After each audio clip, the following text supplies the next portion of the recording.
Andrea, a long time in the making. I know I contacted you a Yeah, while ago and then yeah, interviewed Philip as well, 15-year-old yeah, who said you were a mentor to him.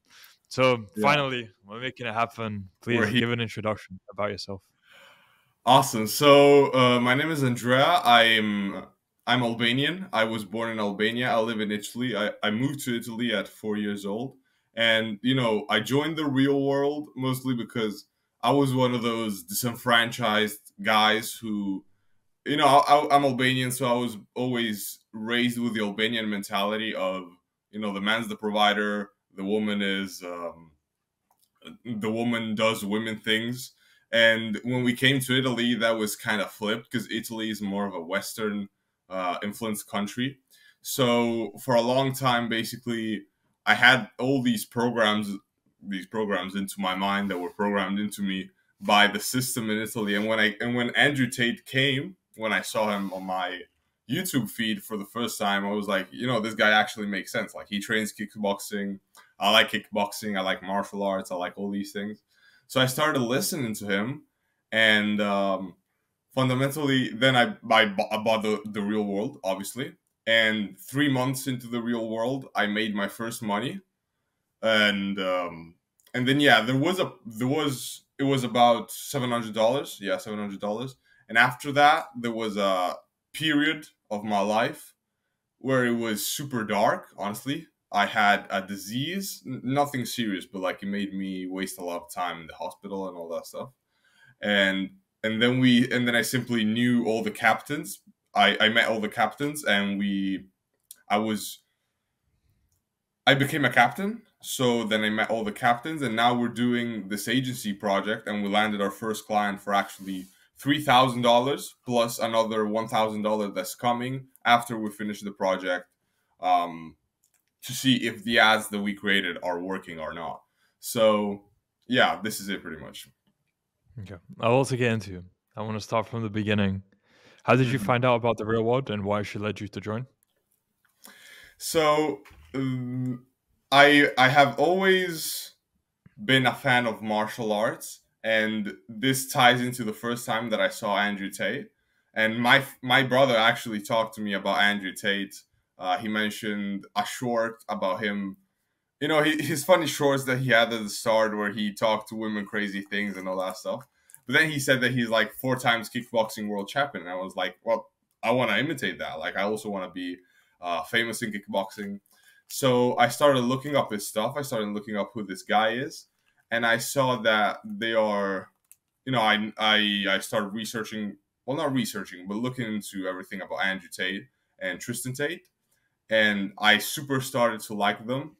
Now, initially, the project that I had was for me to create sort of, not sort of an agency, but more like a team business with three of my guys, of friends of mine from actual like real life outside of the real world. So we decided, okay, let's create an account. We'll split the money. We'll get rich together. Now, at first we were all super motivated and everything, and then all three of them fell off, so the account became mine. I had to pay it on my own, which was fine because that gave me the drive to actually make the money, 3 months in. So yeah, I got to know Andrew and Tristan Tate. Me and my friends, we were super hyped about him. We all really liked his philosophy, his thing of being a provider, of basically creating your own reality around the things that you want and doing good for the people that you care about. And that's what pushed us to buy. But then, they had their own things going on. They were more like some of them wanted to go to university, some of them wanted to take different paths. Like, obviously, normal reasons, right? Like, they weren't bad people or anything. So it became my own account. And simply since then, I took it really at heart to make money and especially help other people, which is the reason I also became a captain. Because as soon as I make money, I started asking the previous captain of the campus if I could do, if I could send messages, do live calls, all these sorts of things to help other students also make money. Which is also the reason why, um, I've personally helped another couple of students, one of them that you mentioned earlier. um, I've also helped them make money. So yeah, that's basically it, like my story inside of the real world, how I got to know Andrew Tate. Hmm. And why did you choose copywriting out of the other options you had? Well, so honestly, the very, very first instinct for me, because I thought it was like a levels thing, as in you complete copywriting and then you go to freelancing. Yeah, it was kind of weird. But then I actually entered one, and I entered a couple of them, and I looked at copywriting, and I preferred copywriting because I think that copywriting is one of those things that you cannot skip, like social skills in general. If you want to be successful, okay, you can have a successful e-com store, you can be good at crypto, but if you do not have social skills, if you do not have the ability to talk to people, to convince them of what you're doing, to be influential, then you're going to stop at a plateau where you're not that influential of a person. Like Andrew Tate is a perfect example of this. He's really good at pulling the persuasion levers that were taught in the copywriting campus. So it was kind of, and of course, all of the sorts of marketing tie into this, so content creation and all that stuff. But copywriting, because I like the idea of having a business that makes me more powerful in terms of influence and ability to speak to people and all these things. Okay, completely makes sense. And I actually done copywriting as well when I joined the real Yeah. world. And the idea behind that was from the age of 16, I wanted to build something of my own Uh-huh. in future. Maybe it was a business or something else. And when I found out about copywriting, it completely made sense to just Yeah. understand it as a skill, even if I don't pursue it as a career, just Exactly. because of how it's basically required for any business. And the knowledge you get Yeah. from it as well, it's translatable socially, business, different ways. Yeah. So Life completely makes too. sense. Yeah, exactly. Life. Yeah. Uh, Hmm. that's what. Yeah. Then, what would you say was the biggest challenge you faced then when you were doing copywriting and implementing the lessons? Ah, that's an interesting question. Well, the biggest challenge that I faced would, well, there's a lot of technical challenges, but the biggest challenge that I faced was probably a thing that I like to call the alienation of work and desire. And I see this happen to a lot of people. And what that means is a lot of people get into the campus, and they want to do something, they have a desire, and so they work towards that desire. But towards the, like, I don't know, 3 months in, 4 months in, when they don't see many results, what happens is they start to doubt themselves, and they start to think that their work is not connected to anything, that they're working just to be working, and they're not working because they want to achieve an outcome. Now, the reason that's dangerous and that stopped my progress for a lot is because when you think you're working just to work, then you're kind of like a slave. Like, you're coming in, you flip the burgers, you're not really doing anything for the sake of being great.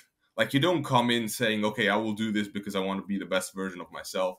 You come in and say, I will do this because after this I will, I don't know, watch TV or whatever. So a lot of people, and I mean, when I mean a lot of people, I'm talking specifically about myself some time ago, and I see this happening to a lot of people. They get caught in the idea of this being like a job, like that you just clock in, you do your tasks daily, you send your outreach for copywriting, you do your copy work, then you clock out. But it's really not that. Like, you need to have a fire inside of you. Andrew Tate calls it the fire that you need to have inside yourself to always want to work, because when you understand that you have a goal, and when you have a compelling goal, and that goal gives you unlimited energy, then you just want to work all day, because it's so fun. Like, you see for a fact that your work is getting results, so you just want to work, and just live the life that comes after that.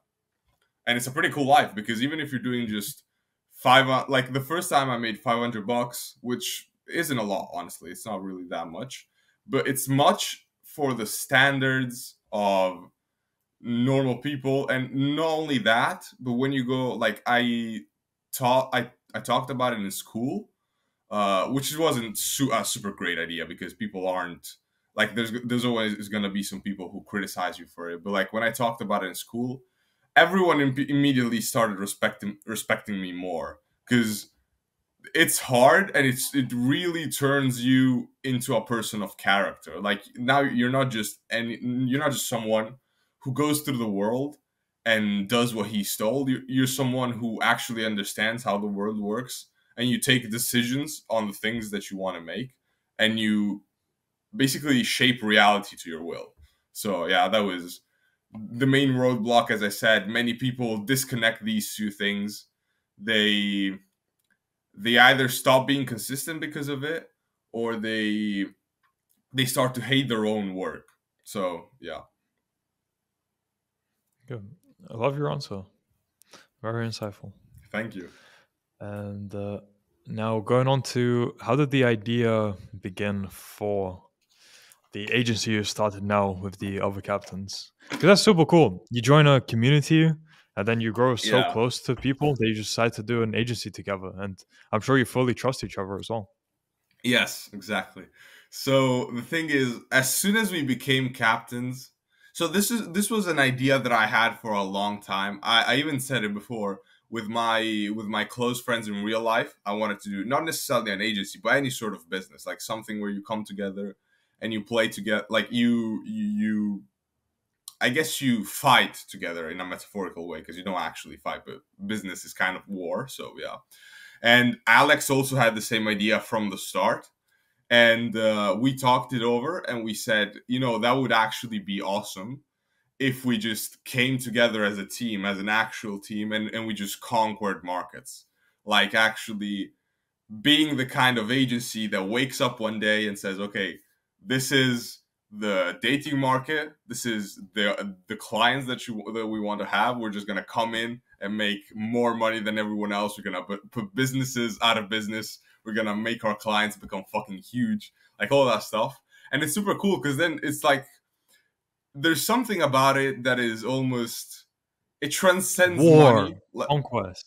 Yes, Yes. exactly. Yeah, it transcends money. Like, you get the money, but the best feeling about it is the feeling of being in a group of men who are actually fighting towards something. Mhm. And this has been this is something that historically has always been in humans. Like, in every age of history, there's always been some groups of men who come together and become brothers and fight for a goal that they all have, and that builds men. That's awesome. Like, it's fucking great. I can just imagine the competition in a different niche Yeah. thinking, ah, shit, no, I hope they don't come to our niche next. Ah, fuck, panic mode, panic. Yeah. That's the Okay, goal. love that. Now, let's see. What else do we have? How different is the average day now then compared to before you joined the real watch? Well, so the average, Only a the small main, little difference, right? what, sorry? Only a small little difference, I'm sure. Yeah, so it's not too big of a difference, because I'm not super super successful like Alex or Ronan and other guys. But the thing that happens when you make money for the first time, which is actually super cool, is that you stop being a sheep.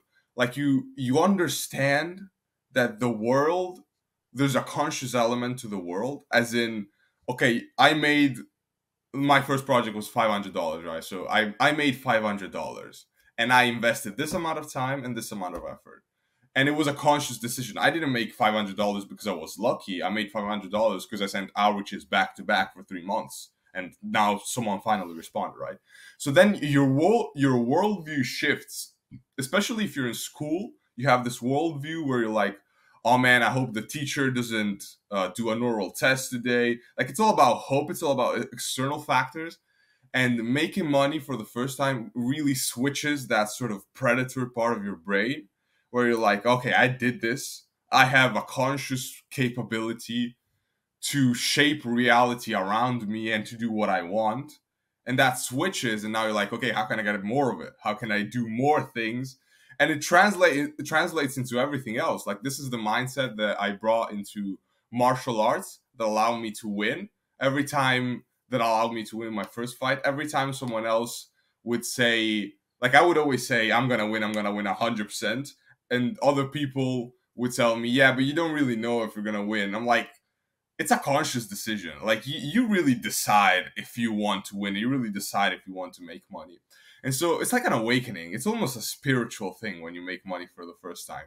Like, you're a person who understands the world now. You're someone, you can take decisions.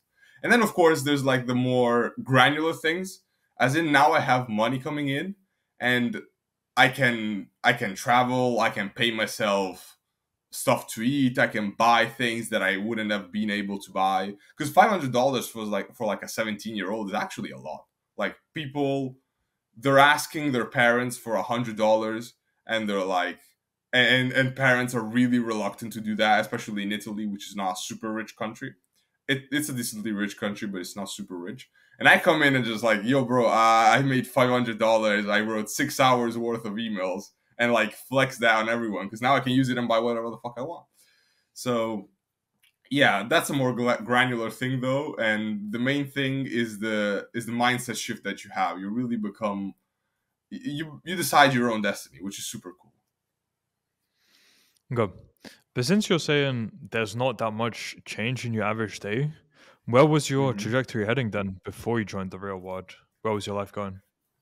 Yeah, so I wanted to take the normal path, and I well, not the normal path. I was already into self improvement, so I wanted to be greater than most people. I wanted to be something like an influential speaker. I wanted to, basically, I was super into literature and philosophy and all these things. So I wanted to be the kind of guy, like Jordan Peterson kind of guy.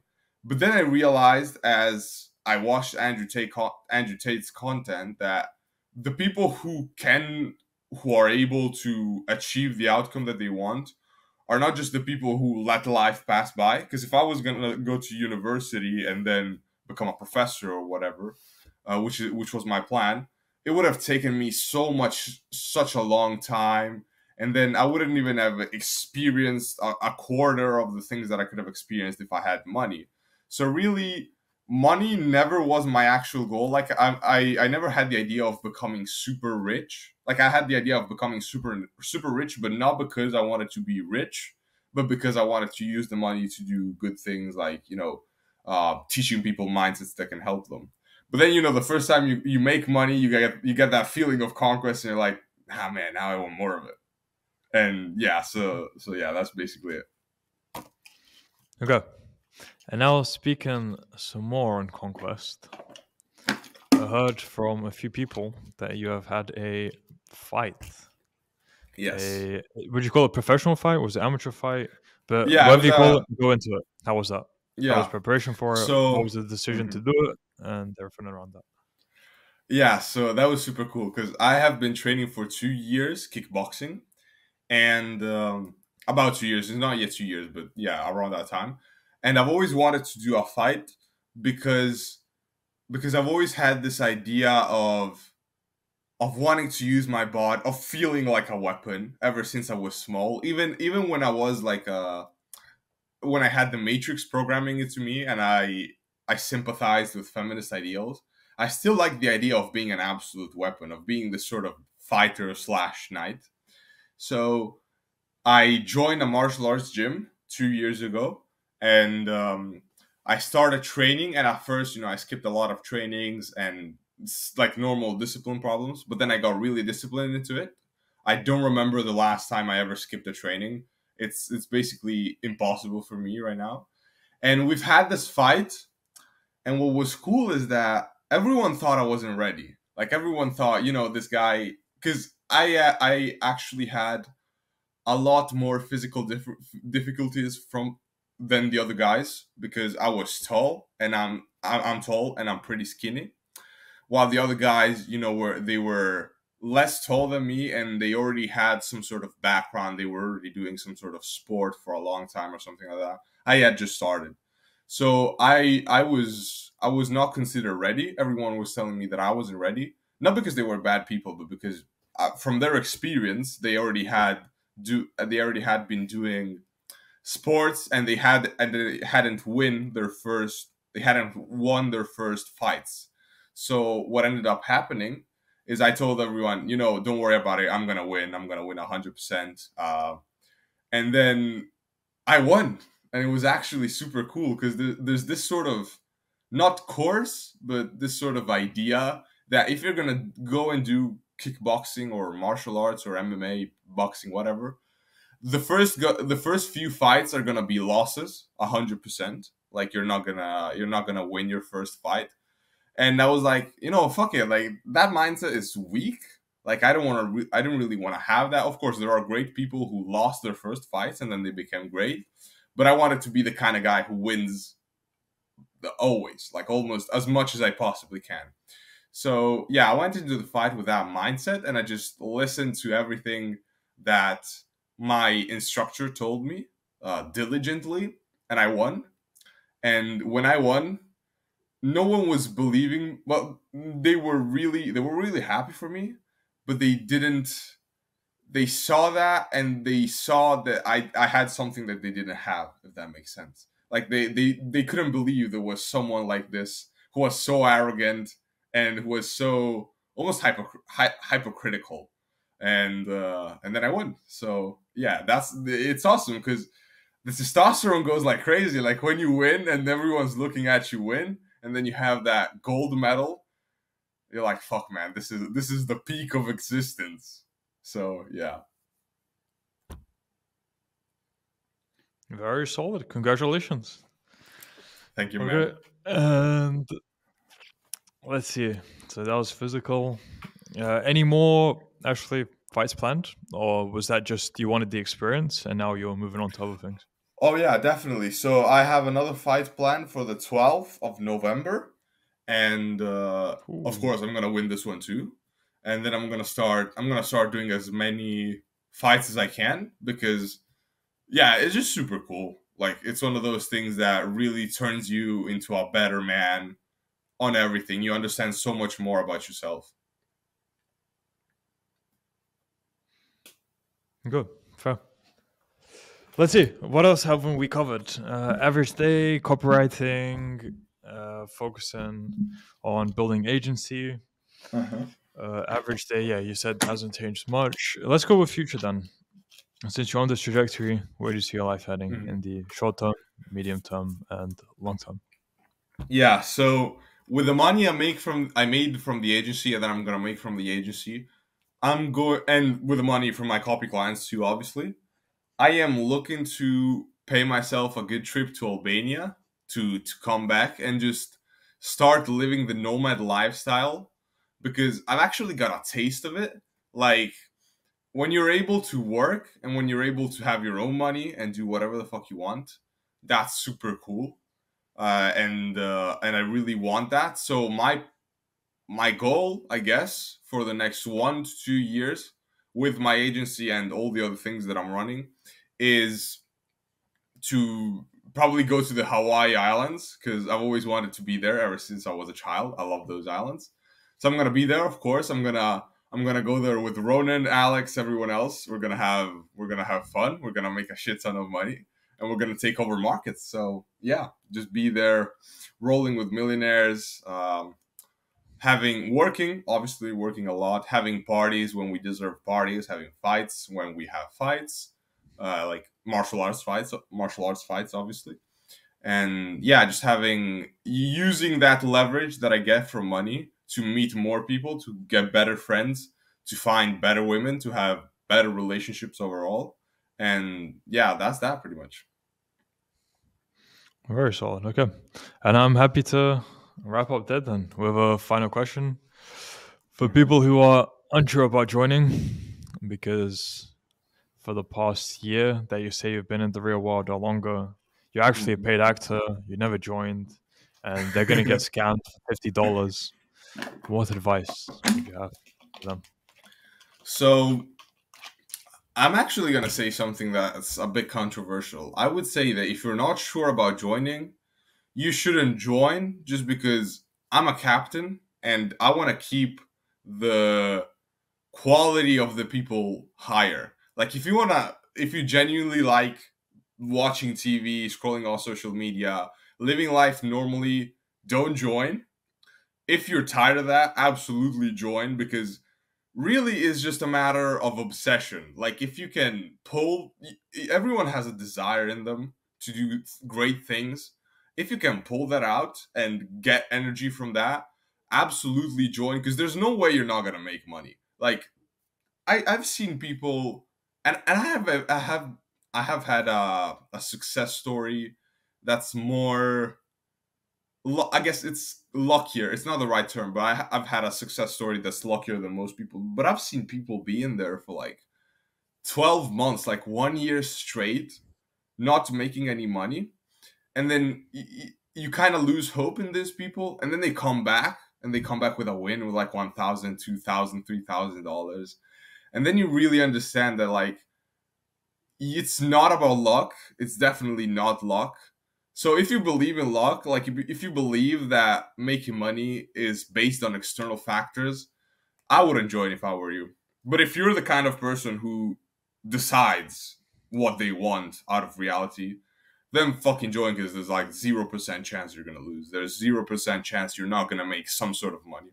And even if you don't make that much money, you also have an enormous sort of how do you call it, preparation.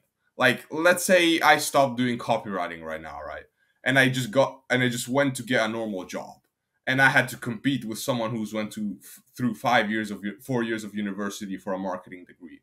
Like I've 5x'd one of my old clients' businesses. I have been working with some millionaires too. I have run ads. I have run all these things that worked in the past, and there's this guy who has just been 4 years in university doing absolutely nothing. So there's really no way to lose if you're ready to just decide that you're gonna win. There's really no way to lose. Like it seems to me, it's actually it's weird that people don't enjoy. Like, what the fuck are you gonna do anyway? Are you gonna just watch TV and then scroll on social media? Like, it doesn't make any sense to me, honestly. So yeah, I hope that is a satisfying answer. I'd say so. All right, very solid. And yeah, that completely makes sense because realistically, if you're at this point, look, if you're watching my video, then you'd see I've made over 300 and something, 300, over 320, maybe 325, maybe 330 by this point interviews. Yeah. If you think all of those are paid actors and you're getting scammed, then just don't join, because you don't need people with that Yeah, kind of man, we don't mindset want in that. the real world. Fuck that. Okay, cool. Now, when people want to find out more about you or contact you, what can they do so? So I have a Twitter account. It's called Andrea Makai. Like just Andrea, Andrea Makai, Makaj, and the handle is hypnosis_mktg. And I stopped using that, but sometimes I come in there and I post. And mainly is just my agency account that we have with the other guys, because that's the thing that we're super focusing on right now. That's the thing that we all think is going to be our ticket to multi-million dollar influence and multi-million dollar bank accounts. So, and the handle of the agency is XAR, so CZARR, and then dot, and then agency. So yeah, that's on Instagram. Okay. We'll add that to the description of the video. And Andrea, and wait, how do I say it? Andrea? Andrea. Yeah, that's fine. Yeah, Let's hear it. Okay. Thank you for sharing your story. for sure, man. And Thank you for interviewing me. all the insights as well. Glad we finally made it happen after all these months. Yeah, And will be interesting to see just how well and how much your agency scales, and I'm sure in a short amount of time as well. So we can do a follow up in 3 to 4 months to see how you're doing and give us a progress update on sure. that, and accountability in a way as well. So Yeah, I yeah, wish you definitely. all the best until then. Thank you. Same goes for you.